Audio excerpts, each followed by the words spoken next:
Армысыздар қазақ елі, қазақ еліндегі барлық бауырлас елдер. Мен әзір кеше Астана қаласынан Нұр-Сұлтан қаласына келгем. Бұл жерге келудегі себебім де осы Астананың, осы қаланың маңайында да шөптер жиналып жатыр екен, соларды көруге келгем. Оңтүстік халқы асар дедік, асарға шықты, ақшалай болсын, шөптей болсын берді. Енді Каспир ағалар, оңтүстік Шымкент, Түркістандағы ағалар ақшалай болсын бере жатыр.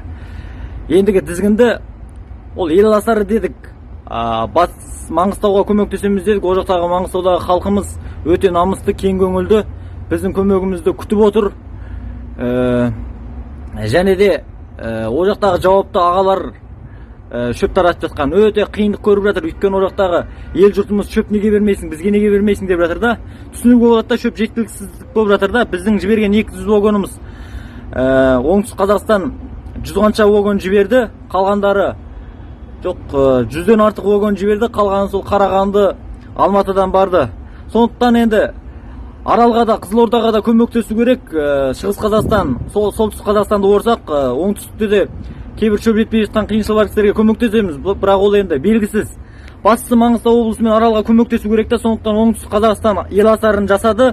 Енді солтүстік қазақ елі мен Шығыс Қазақстан, Қостанай, Оралдағы ағаларымыз атсалысып жатыр. Соған шығыңыздар. Кейбір кісілер мынау әзір Астанаға келді, бұл арлы-бері шашылып, ақшаны шашып жүр екен дейді ғой. Маған өзіңе істет деп, су аласың, жүріп тұрғаныңа керек деп маған жіберген болды. Алғашында шот ауысырмай жатқанда, шоттан кейін де аға көкелеріміз берді. Мен бәрін оны шотқа жібере бергем. Оңтүстіктен шыққан 100 вагонның 20 вагонын сатып алдық та, бір вагонға 1 миллиондай ақша кеткен кездер болды. Сөйтіп шоттағы ақша бәрі бітті. Сайлауаяға тіпті 500 мың теңге қарыз болып отыр, ана жақта бір кісінің шөбін сатып алған. Және мен кеше келейін дегенге тіпті ана Сарыағаштан Шымкентке келетін ақша таппай қалдым. Сондықтан кейбір кісілер ақша жеп жатыр деген ойдан аулақ болыңыздар. Мына көмектесеміз дедік па, мына 200 вагон жіберіп жатырмыз. Оңтүстік мына Қарағанды, Алматыдан 200 вагон жіберіп қойдық. Енді мына солтүстік Шығыс Қазақстан, сіздер тізгінді сіздер алыңыздар. Мен де солтүстік ертең Петропавл, Павлодарға бара жатырмын. 5000 вагон, 10000 вагон шөп дайындау керек. Орып жинап алу керек барлық сала таудың шөптерін.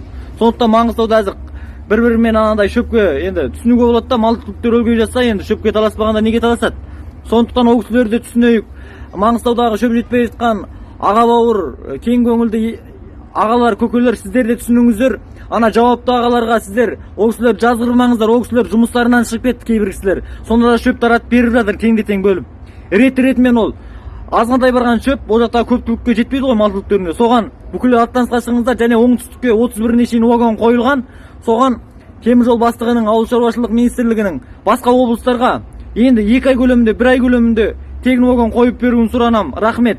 Одан мен әзір осы Астана Нұр-Сұлтан қаласындамын. Кейбір кісілер ойлауы мүмкін, кезінде бұл билікке қарсы шыққан, шындық айтқан, енді мына екі сөйлеп жатыр ма деген. Мен екі сөйлемеймін. Мен әрқашанда халықпен біргемін. Бірақ мен билікке қарсы емеспін, бұрын да қарсы емеспін. Мен бұрын айтқаным шын, жұдырықтай жүрегіме сыймаған үшін еліме, ана ел ағаларымызға, ел басымызға бұлайша үндеу айттым. Бірақ оны дұрыс жағынан түсінеттеймін. Мен қазақ пен қазақтың бір-біріне қайшылықпен қарамауын қалайым. Мен үшін, басқа біреу үшін де бір-біріне күйе жағып, темір тордың ар жағына отыруын қаламайым. Кейбір ағалар, ел көңілді ағаларымыз осындай көшеге деген әңгіме айтып жатыр да, бірақ бұл мал түліктерінің, жазықсыз мал түліктеріне бара жатқан көмек үшін, осындай бір жағадан бас бір жеңнен қол шығарған осы бірлік үшін мен барлық политиканы, саясатты араласуын қаламайым. Бұл жұмысты мен соңына шейін мына мал түліктерін көмектесіп, мына жұрттың алдына болайық. Басқа жұмыстармен де, қайырымдылықпен де айналыса жатамыз. Бұйырса бәрі жақсы болады. Мен екі сөйлемеймін, әрқашанда айтқан сөзімде қалам. Кейбір кісілер айтады, саған сондай қысым болмасын дейді. Мен қорықпаймын, өйткені менің құдайың ісің ақ болса құдайың жақ дейді. Бұйырса мен бұл жеке бастың тірлігі емес, сондықтан мына басқа облыстағы кісілердің шөп асарына шығуын, асарды соңына шейін қылуын сұранам. Және тракторлары бар, тракторларын беруін сұранам. Сол әзір шөп жиналып жатыр екен, сол жерге барғай жатырмыз. Әзір бәйтерек